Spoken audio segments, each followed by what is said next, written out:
Alors, ce matin, avec nos tasses bien confortables du lundi matin et nos jolis sourires pleins de magie, j'avais envie de parler du thème que j'ai posé en question hier dans le groupe WhatsApp de l'atelier, qui est en lien avec comment est-ce qu'on gère finalement notre dualité. Donc, quelle est notre recette du bonheur? Est-ce que c'est plusieurs options? Comprendre, savoir, maîtriser, et ça permet d'être heureux. Est-ce que c'est cultiver, renforcer le positif, miser que sur le positif? On parle souvent de psychologie positive, etc. Est-ce qu'on doit plutôt utiliser toute la partie comme la thérapie, où là, on va chercher le négatif, on va chercher à l'éloigner, à le régler, à le guérir, à le soulager? On a tout entendu parler aussi du fameux lâcher prise. Lâche prise, tu verras. Et il y a aussi l'observation neutre, quelque chose dont je vous parle de temps en temps, qui est proposé. On a eu des réponses pour chacun de ces sujets. On n'a pas eu d'autres réponses. J'avais ouvert aussi une case autre précisée. Donc, je ne sais pas si déjà il y en a un qui vous inspire. Pauline, je crois que tu as répondu. Karine, je ne sais pas si tu es dans le groupe et tu étais dans le sondage, mais qu'est-ce que... Non, j'ai pas vu ça. Ok, Non, moi, j'ai pas répondu non plus. ok. Il y a quelque chose qui vous vient, qui vous inspire? Est-ce qu'il y a une attitude que vous faites naturellement? Est-ce que ça marche? Comment ça se passe? Moi, j'ai plus tendance à être neutre, du moins dans un premier temps, pour observer un petit peu. Et après, essayer d'être plus sur du positif et renforcer pour pas avoir, comme on dit, le verre à moitié plein, mais insister sur plus le positif, pour tirer un Ok, peu la personne vers le haut. merci Karine. Et toi, Joyop? Eh bien, moi, j'ai pas répondu parce que j'ai trouvé ça hyper compliqué comme question. Et, euh, et en fait, je suis dans autre parce que pour moi, il faut un peu de tout. Je peux pas faire un choix. Et j'ai vraiment besoin de tout. Et c'est trop marrant que t'en reparles ce matin parce que justement, moi, j'aime bien répondre aux sondages, tout ça. Et là, vraiment, je me suis dit, bah, je les ai chacun passés en revue. Je me suis dit, bah non. Donc, en fait, je pourrais d'ailleurs, je me mettrais dans autre. Et parce que pour moi, ouais, il faut vraiment un petit peu de chaque, quoi. Ok, excellent. Merci Pauline. C'était un peu une question piège, vous l'avez compris, parce que c'est des choses que j'ai essayé. Vous savez, ça fait bientôt 20 ans que je fais du... Ouais, ça fait 20 ans que je fais du développement personnel. Et puis, chaque fois que j'ai découvert un courant, je me suis dit, allez, je le prends, je l'applique à fond, c'est ça. Alors, il y a eu le lâcher-prise, il y a eu la psychologie positive, il y a eu la thérapie cognitive, il y a eu différentes choses. Et résultat faisant, bah, je suis arrivée au bout de 10 ans et j'étais là, attends, 10 ans que je me débat, que je me compare, que je ne pouvais plus. Tout ça pour ça, j'ai pas l'impression d'avoir tant bougé que ça. Et en fait, ce qui se passe, c'est que déjà, il faut se rendre compte de ce qu'on est en train de faire. Donc, on est conditionné par cette dualité en tant qu'humain sur Terre. Hein. Il y a toujours ces deux opposés, le jour, la nuit, le sucré, le salé, les blondes, les brunes, voilà. Et la question, c'est comment est-ce qu'on se positionne par rapport à ça? Et toutes ces choses comportent et du juste et de gros, gros pièges. C'est-à-dire que comprendre, savoir, maîtriser, ça peut permettre de ne pas se laisser embarquer dans les choses. Donc, ça peut permettre d'avoir du discernement, ça peut permettre d'avoir un peu de distance, ça peut permettre de dire, ah, mais attends, je vois le mécanisme, donc je m'accroche pas à la forme. Par exemple, un enfant qui fait une colère, non, mais on sait que le problème, c'est peut-être pas l'objet de la colère, c'est peut-être qu'il n'a pas dormi. Donc, on va comprendre que le problème, il vient d'ailleurs et on va pouvoir aider à restaurer le système depuis le bon endroit. Le piège dans comprendre, savoir, maîtriser, c'est de surmentaliser et de laisser l'ego vouloir entrer en contrôle et vouloir tout maîtriser. Et là, c'est complètement improductif et ça mène à tout ce qui est les burn-out. Cultiver, renforcer le positif, ça va de pair avec éloigner, régler le négatif selon comment on l'aperçoit. Le problème dans ces deux-là, c'est que souvent, quand on se dit, ah, je vais vers le positif, je veux vibrer haut, je veux l'amour, il y a une partie de nous qui en fait rejette le négatif. Et ce qui se passe quand on rejette, on repousse, et vous le savez, c'est ma phrase, ce à quoi on résiste persiste. Donc, on met une énergie non assumée à ah, je veux pas ça, oh, ah, non, non, non. Allez, je fais du positif pour éloigner le négatif. Je veux éloigner le négatif parce que je veux qu'il me fiche la paix, c'est bon, hein, je mérite mieux, je veux autre chose, ça a assez duré. Vous voyez à quel point on est en résistance? Le lâcher prise, c'est plus finalement un résultat.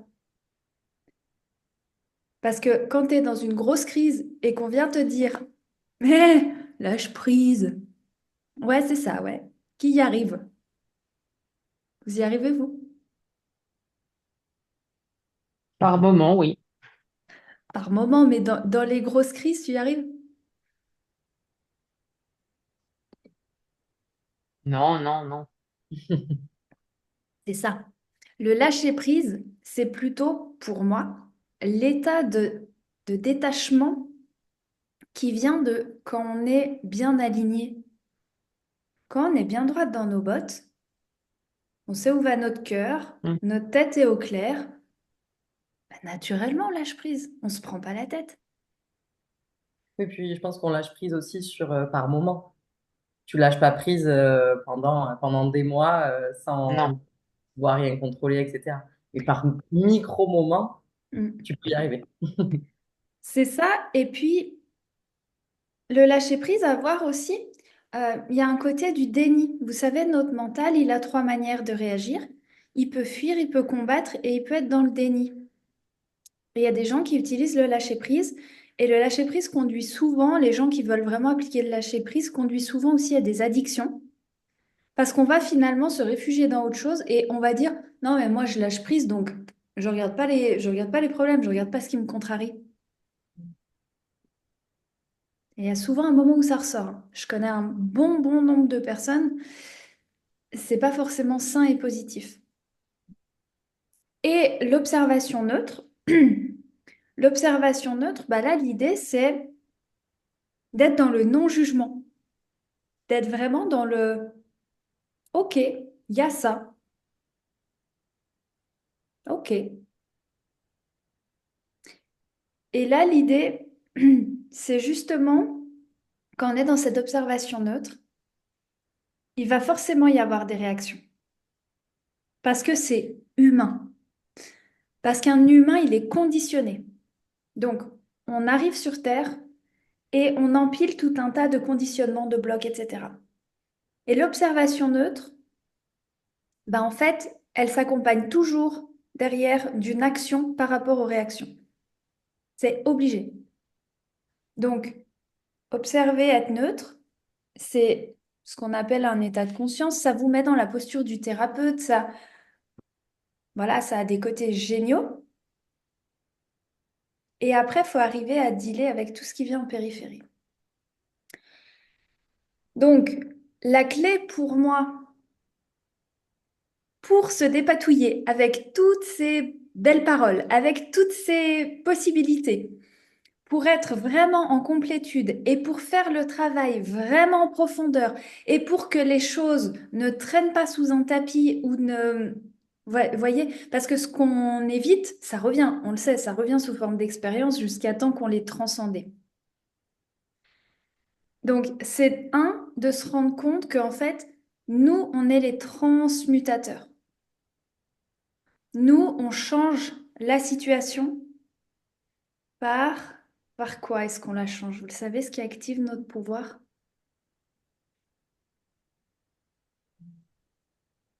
on a envie de voir. Bah, c'est enfin, c'est le pouvoir de l'attraction, non? C'est-à-dire que ce que tu as envie qu'il se passe, c'est ça la question?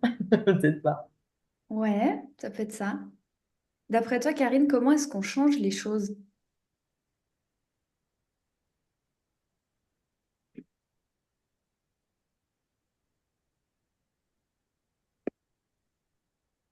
Tu donnes ta langue. Ouais. Eh bien, en fait, on a ce pouvoir transmutateur qui vient de l'intérieur et c'est par nos perceptions. Parce que quand on change notre perception, on va changer le lien qu'on a avec les choses. Vous imaginez plein de fils qui nous rattachent à des choses. Vous êtes face à une situation et vous avez, bah, par exemple, quelqu'un qui vous coupe la route. On va prendre les exemples de Seb vu qu'il n'est pas là. Quelqu'un qui vous coupe la route. Vous pouvez être en réaction parce que vous avez eu peur ou parce que vous protégez votre moi. C'était moi qui ai la priorité, c'est quoi ce con, etc. Ça reflète votre peur, ça reflète un voilà, besoin de se protéger. En fait, c'est OK. Et en même temps, vous pouvez aussi dire, waouh, il a l'air pressé. Vous pouvez simplement observer. Ah, OK, il est passé là. Si je veux éviter qu'on se frotte les pare-chocs, ben, je ralentis, je reprends un peu de distance. Et vous pouvez aussi aller dans le côté positif, aller dans la compassion. Dire, oh, bah dis donc, il a l'air bien pressé, j'espère qu'il n'a pas un problème, il y a peut-être quelque chose. On ne sait jamais en fait ce qui se passe dans la vie des autres. Vous voyez, ça se trouve, il vient d'avoir un appel, sa femme est en train d'avoir un problème, elle est à l'hôpital, j'en sais rien quoi. Sa maison est en train de brûler, j'en sais rien quoi. On ne peut jamais savoir. Donc quand on se rend compte qu'on n'a toujours qu'une toute petite perception de la vie, mais tellement petite, tellement étriquée, et que ce sont les perceptions qu'on a par rapport aux éléments, donc qui vont faire qu'on va résister et se crisper, et donc vivre la situation de manière négative, parce que la situation est toujours neutre. C'est pour ça qu'on parle d'observation neutre et de lâcher prise. Une fois qu'on a suffisamment compris le système et qu'on sait que tout est neutre, eh ben on va beaucoup moins réagir. Donc effectivement, Pauline, toutes ces choses, elles sont justes et c'est un peu un processus, c'est un peu graduel. Plus tu comprends comment ça fonctionne, plus tu peux être en observation neutre et plus facilement le lâcher-prise va se faire. Et quand tu es comme ça, ce qui va se passer, c'est que naturellement, ben, t'es pas en train de te crisper sur «Ah, il s'est passé ça, je veux pas, ah bah non, hein. Oh c'est pas bien, hein. Oh bah je vais faire une pétition, hein. Oh bah...» Voyez? Vous n'êtes pas en train de vous bourrer le coquillard avec ça. Eh ben, vous allez naturellement, comme dit Pauline, vous concentrer sur ce qui vous fait kiffer. Parce qu'en fait, quand on a le choix, vous êtes au restaurant, vous avez le menu, il y a forcément des plats que vous aimez pas. Est-ce que vous passez votre temps à regarder les plats que vous aimez pas et à dire «Ah, ça c'est vraiment pas bon. Ah, puis ils ont mélangé ça avec ça. Oh, mais quelle horreur. Oh, j'ai vraiment pas envie de manger ça.»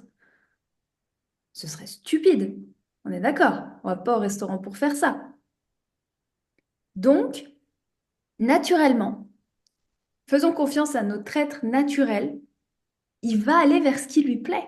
Il va aller vers ce qui est bon pour lui. Il va aller vers ce qui l'attire. Et c'est là qu'on va en attirer encore plus. Qu'est-ce qui se passe quand on fait ça? Bah, c'est qu'on va éloigner non pas ce qu'on veut pas, parce que ce qu'on veut pas, on se rend compte que c'est juste neutre et que ça nous fait grandir. Vous êtes toutes déjà brûlées une fois, mesdames. Pas le truc le plus kiffant du monde, on est d'accord. Mais en même temps, depuis que vous avez expérimenté ça, ben, vous faites super gaffe avec tout ce qui est chaud. Vous êtes peut-être sensibilisé sur bah, comment on fait quand on a une brûlure et peut-être que maintenant vous savez bah, le faire pour vos enfants. Peut-être que vous vous êtes dit, ah bah, tiens, il faudrait qu'on ait un extincteur à la maison ou je ne sais quoi. Donc d'un élément va découler tout un tas de choses. C'est tout. On est neutre. On voit juste, ah il y a ça, donc ça. OK. Et finalement, eh ben, le négatif n'est plus là, puisque vous n'êtes plus en train de vous accrocher, de réagir et de bloquer.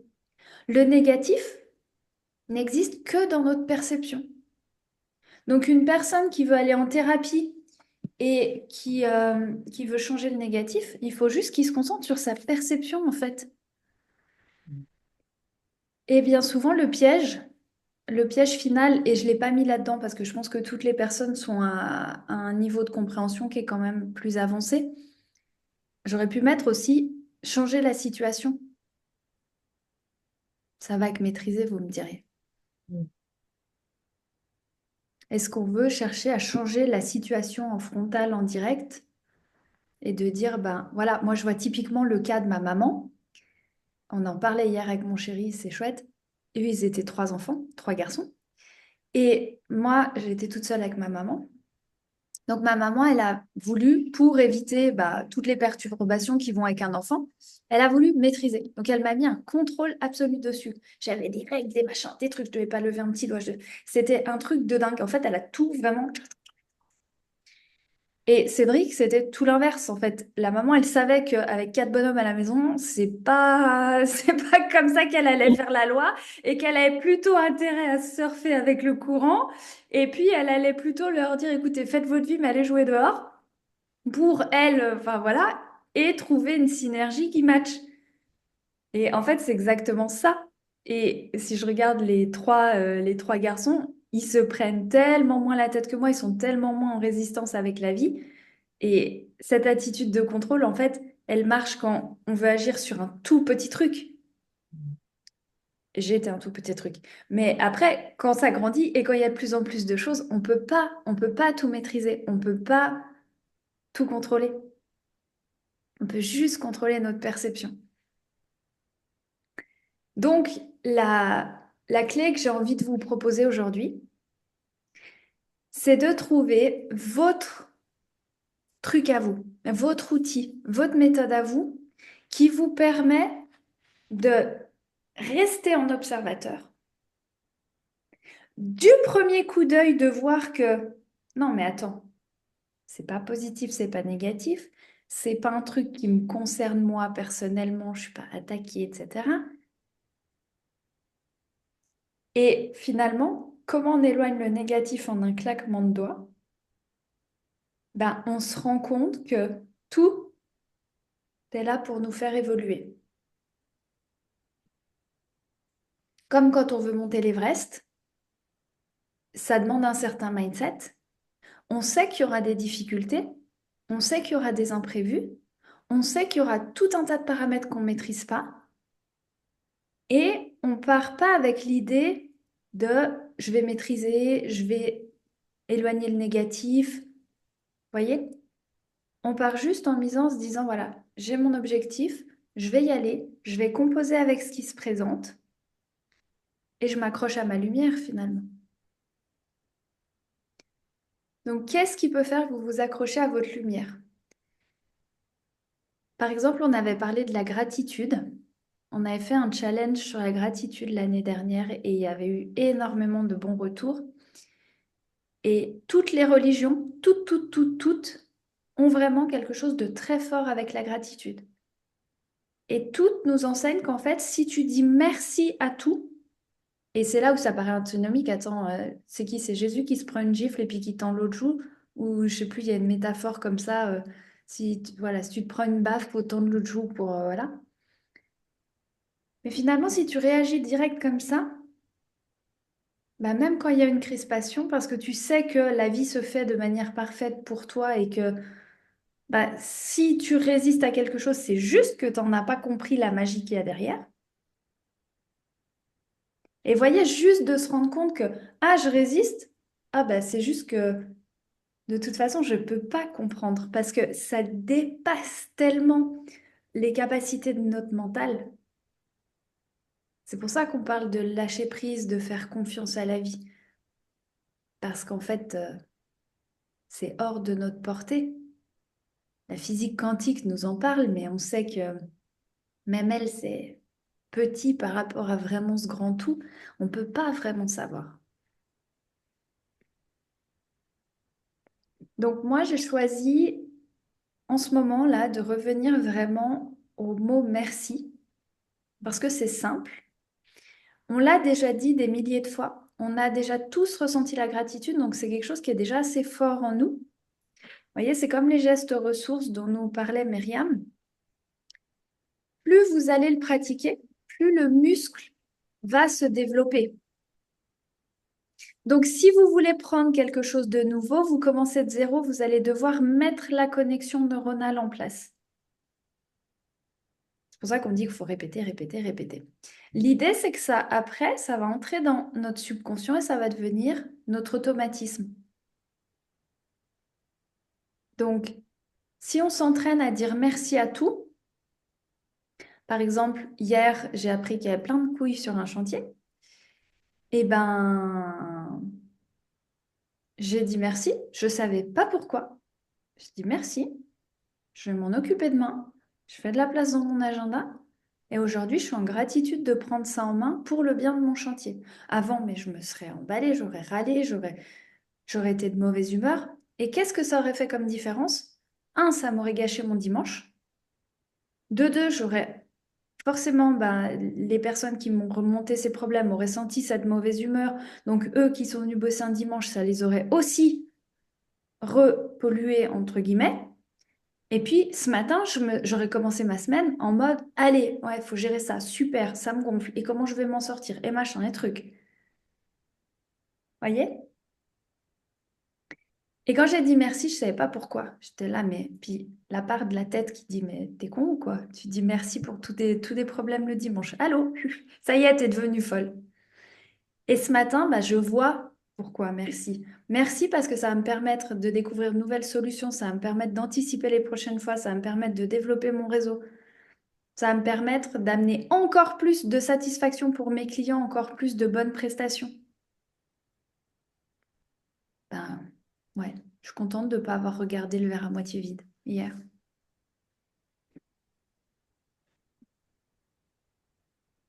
Ça vous parle?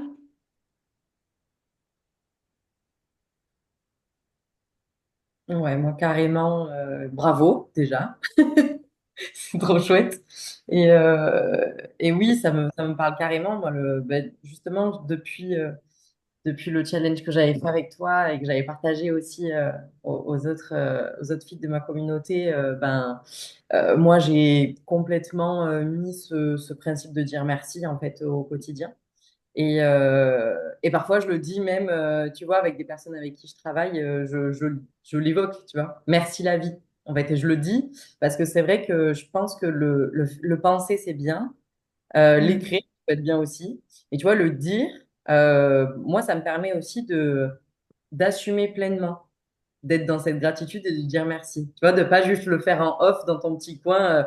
Merci, merci. Bon, je voudrais pas trop qu'on m'entende parce que, en effet, au début, tu te sens un peu folle de faire ça. Et aujourd'hui, je le dis ouvertement et je trouve que ça fait du bien, en fait.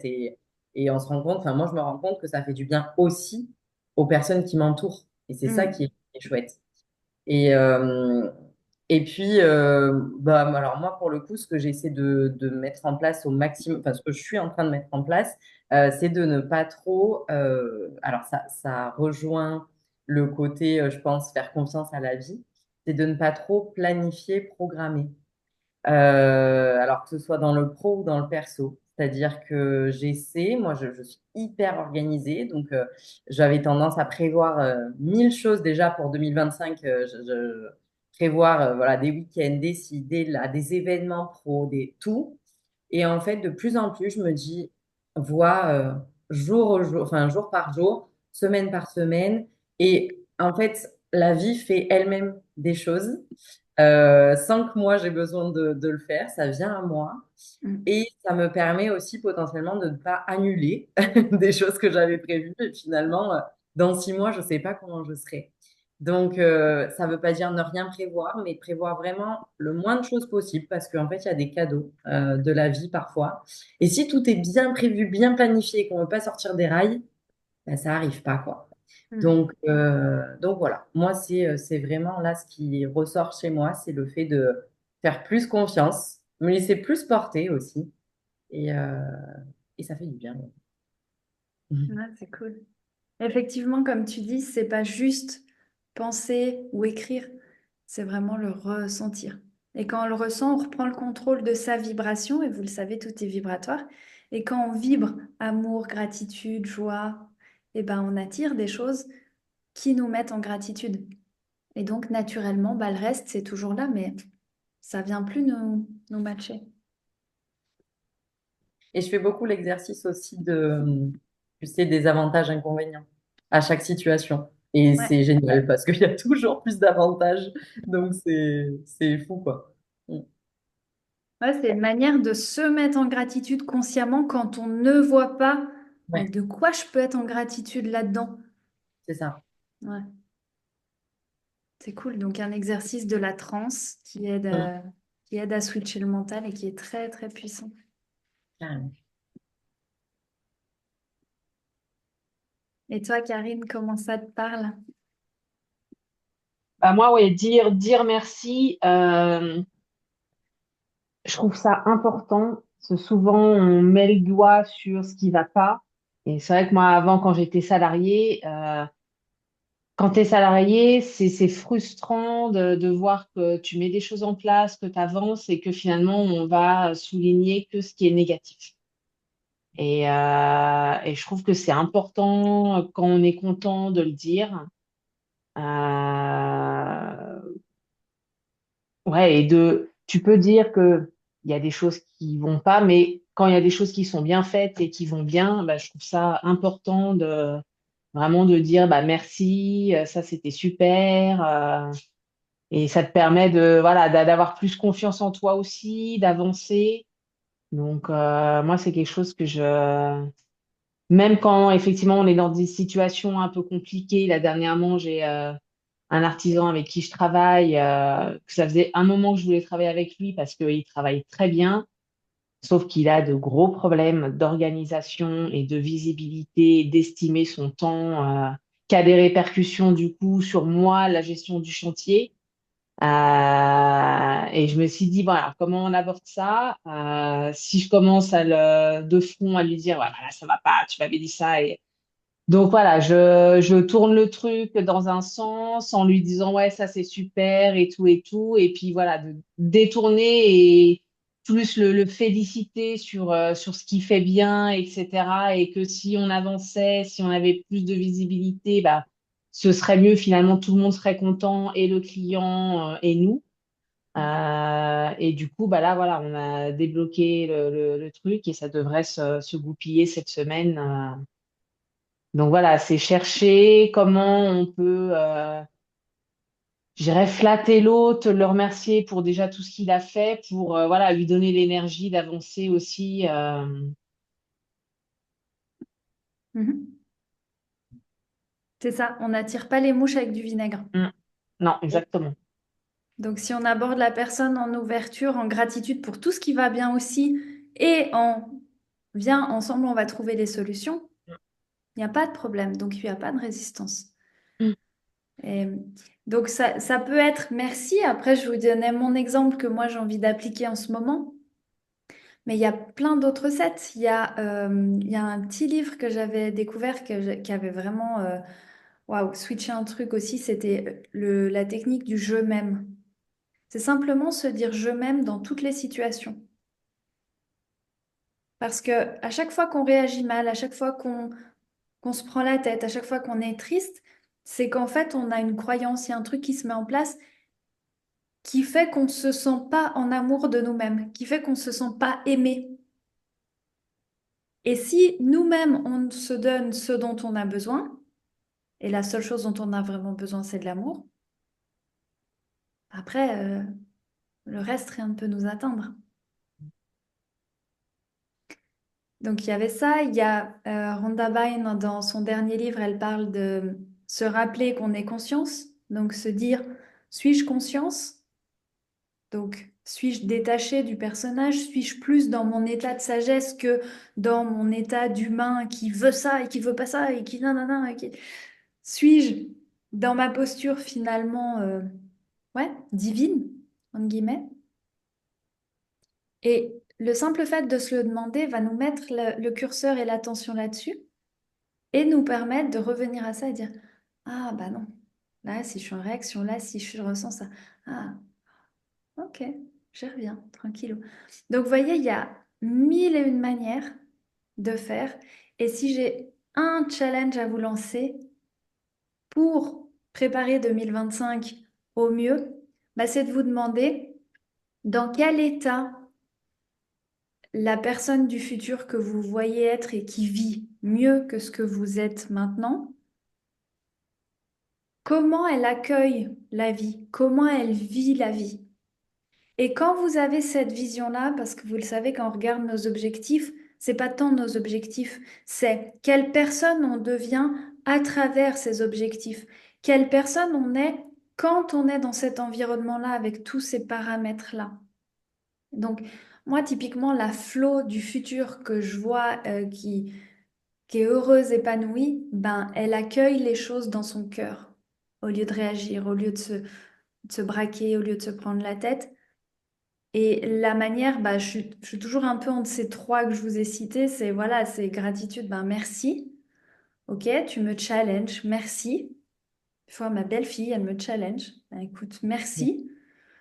J'aurais envie de te tirer une gifle, je vais pas le faire, mais je vais pas juste m'arrêter à non, c'est pas bien de vouloir réagir comme ça.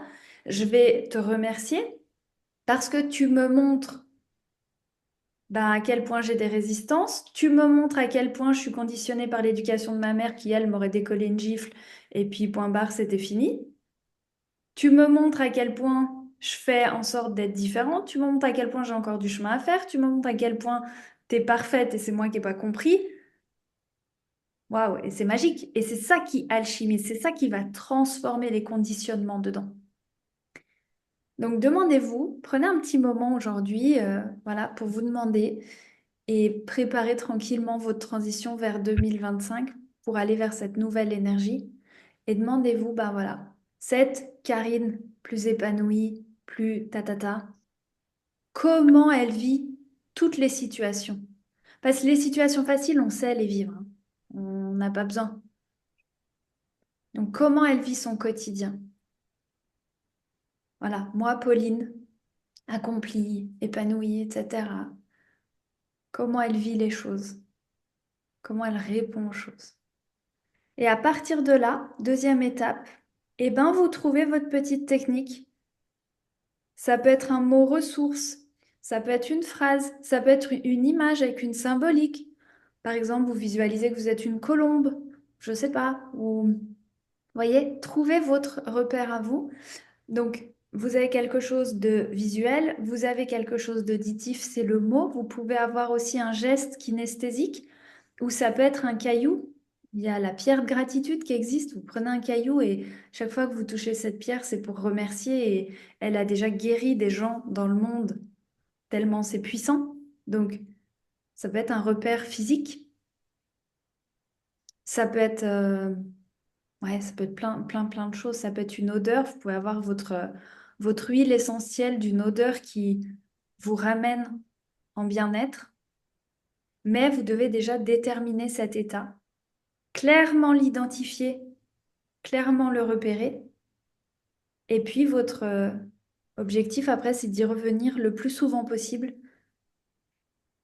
Et le but, c'est pas d'y rester. Le but, c'est toujours d'y revenir. Parce que quand vous y revenez, vous vous musclez. Et ce qu'on veut, c'est ça. C'est être plus musclé. C'est pas on est sur la barre, on est en train de faire de la gym, on est sur la barre et on veut jamais descendre de la barre. C'est OK, quand je glisse, quand je dérape, comment je remonte sur la barre et comment je continue mon numéro. Ça vous inspire?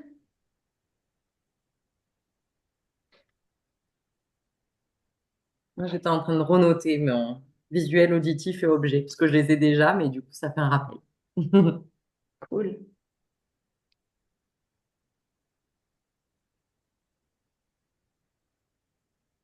Toi, Karine, ça te parle? Ah, j'ai un peu plus de mal avec tout ça, mais Sur la première ou la deuxième partie? plus la deuxième partie. OK. En gros, la première partie, c'est un peu ton intuition, c'est un peu ton âme qui te guide, tu vois, c'est ton cœur.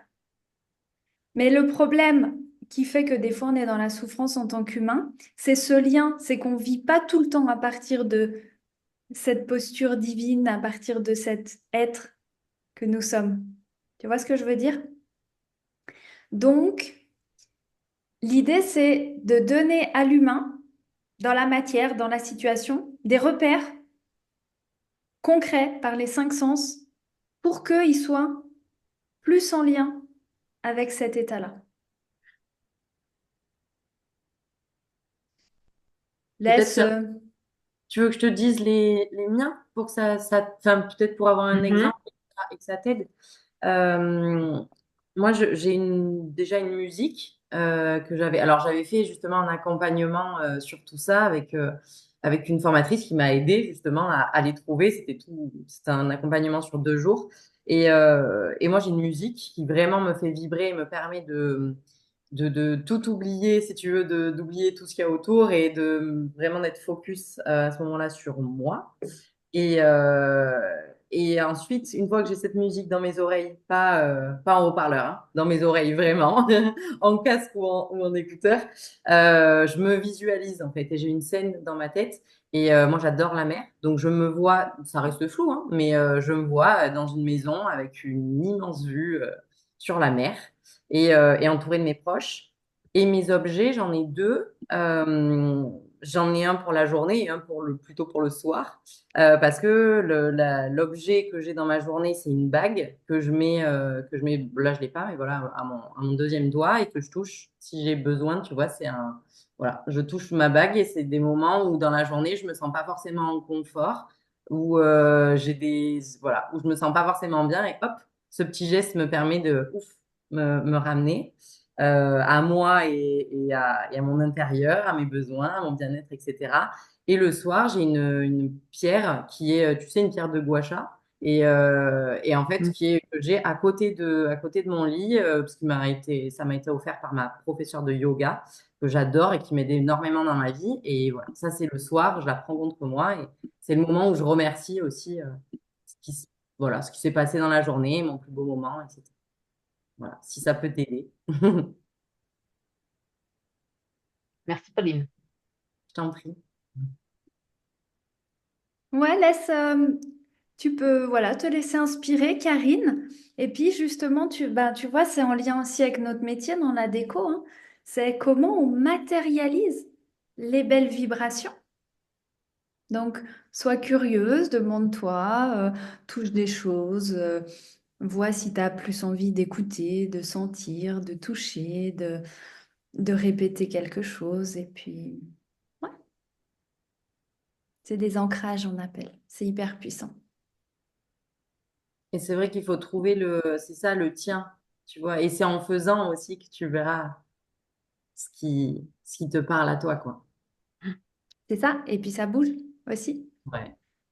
Donc, voilà, trop chouette. Trop chouette, trop chouette. Ben, merci, mesdames, pour ce café qui était du coup éducatif. Rendez-vous la semaine prochaine, même heure, même endroit, si vous avez envie. Et puis d'ici là, ben, je vous souhaite une merveilleuse, merveilleuse semaine. À moi Pre- aussi. Merci Prenez aussi. soin de vous. Bye bye. Bye bye les filles.